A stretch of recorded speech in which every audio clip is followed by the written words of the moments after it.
Welcome to Biz 15, a Yorkshire business podcast facilitated by me, Dom Brook, owner and director of Brook Corporate Developments. Each 15-minute podcast will be facilitated and ran by me and my team of consultants and clients to give you as a listener and watcher an insight to my business, an insight to how we operate across the region, and give you informative material on key topics of challenges that us as a business are facing outside of these four walls every day. Hopefully you enjoy the series. If you want to follow our YouTube channel and our business LinkedIn page, Brook Corporate Developments, for more information, we look forward to welcoming you onto the sessions. So Stewart, what are the most common conflicts that you see in the businesses that you work with? So doesn't necessarily have to be based around culture, but you work with quite a number of different businesses, and it's predominantly all at board level. So there must be some kind of conflicts that come up that you have to work through, navigate through, mitigate, if that's the right word. What would you say that is? Well, there's healthy conflict and there's unhealthy conflict. Healthy conflict is normally where the culture does encourage people to challenge the status quo, come up with ideas, constructive ideas, and feel comfortable doing it. And the negative conflict typically comes around where levels of authority aren't clear, people's roles cross over, ambiguity. Yeah. Ambiguity creates conflict. So, if there's ambiguity and there's mist, well, it wasn't me, you didn't tell me that. Yeah. I didn't really understand that. So ambiguity and a lack of clear areas of authority.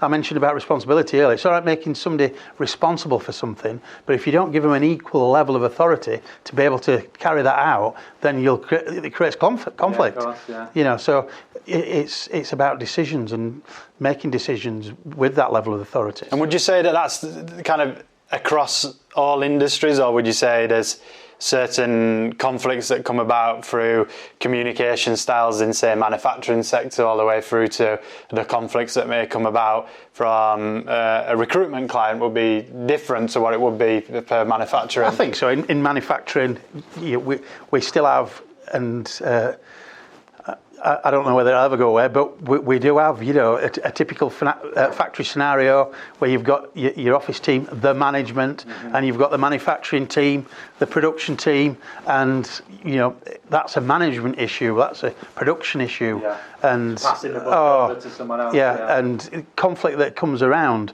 perception of people's roles in manufacturing, for example. Health and safety is a classic. You'll talk to people on the shop floor and they'll say, well, health and safety should be a priority, but I don't think it's given the priority it needs. But then when you actually scratch the surface a little bit, as soon as they're busy, their commitment to health and safety disappears because they're leaving pieces of steel around where they normally wouldn't. They know they shouldn't, but because they're busy, they forget that. So that creates conflict between them and us.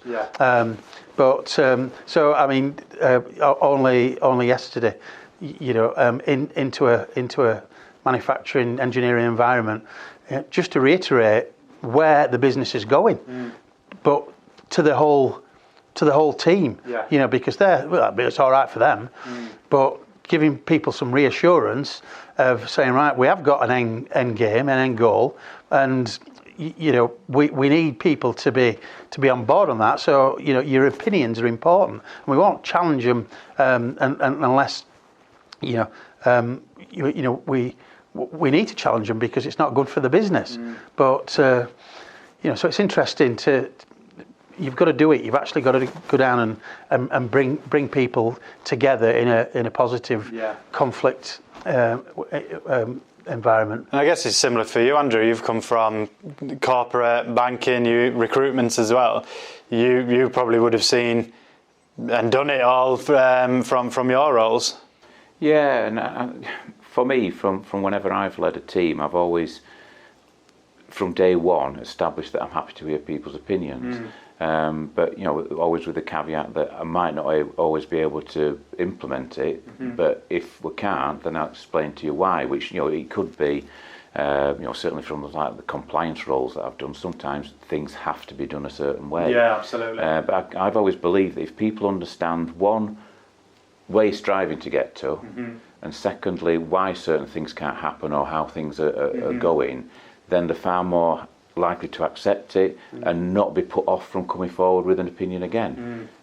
Because I've always worked on the basis that I don't know the answers to everything. And so therefore you recruit the right people into your team so that they can work on a particular aspect of it and they can feed into that. Ultimately, you succeed or fail as a team. And as long as people believe that, I believe that they'll contribute to that. I was listening to a business podcast, and it was from a consultant who'd previously been a director of a business in quite a large organisation, where he was saying that when he was hiring his senior leadership team, he made sure that they weren't all of the same personality types, so they were all different, and that was because he wanted to create that culture in that people challenged each other and people didn't always see eye to eye and people didn't always have the same ideas, so that when they were sat around the boardroom table and they were discussing certain growth ideas or innovation ideas or best business practices, that business got the right solution because there was so many people challenging each other with different ideas that they were ultimately going to come up with multiple different ideas that would be the right end solution, rather than everyone just saying, yeah, that's great, and on we go. Just to bring you in, Stuart, was that something that you've potentially come across previously, and what's your views on that? The different types of people. You mentioned innovation there. We do some sort of team type assessment work with people. I've been working with a sales director this morning, talking to her just exactly about this.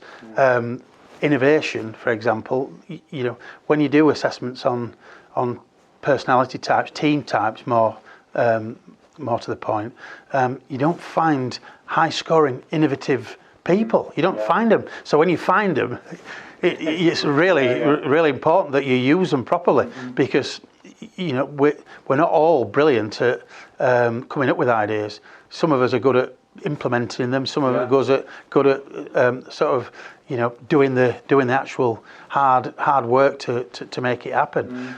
So team types and recruiting the right sort of balance of teams is pretty critical. And I said to the sales director this morning, she's high sort of directive, energy. To use a term, she's a shaper in team type, but she outscores that heavily by being an innovator. So you've got a real mix in somebody in a sales role that has the innovation. I can actually think of that as different new ways ideas of and So understanding the right people, not just the right people, but the right people in the right seats. That's the difference, because small businesses evolve. Using sales as an example, small businesses evolved, and you like the sales or the salesperson or has probably just fallen into it because they said, well, you're really confident and you're a good communicator, you'll be good at sales, but it might be the right person for the business, but not in the right seat. It's funny you say that, where our consultants meeting, the last consultants meeting that we had, one of the consultants used the analogy around the bus analogy. So the managing director's typically the driver driving a bus in the right direction, and all of their employees are then the people on the bus, and you need to make sure that your employees are sat in the right seat, and you need to make sure that they're contributing to that bus moving forward, and if they're not, you can move them. There's always another seat for them within the organisation. But at that point, if there isn't, then they need to get off, and you need to have a look at where they're actually going to go. And that analogy will probably stick with me for as long as I live, because it's simple, it's effective, and it's true. It's a great analogy. Yeah, this is not a negative spin on that, but with change and changing culture and the rest of it, you won't get everybody. Some won't make it. No. Some are getting off the bus, and that's fine, because there isn't nowhere to get off. Yeah.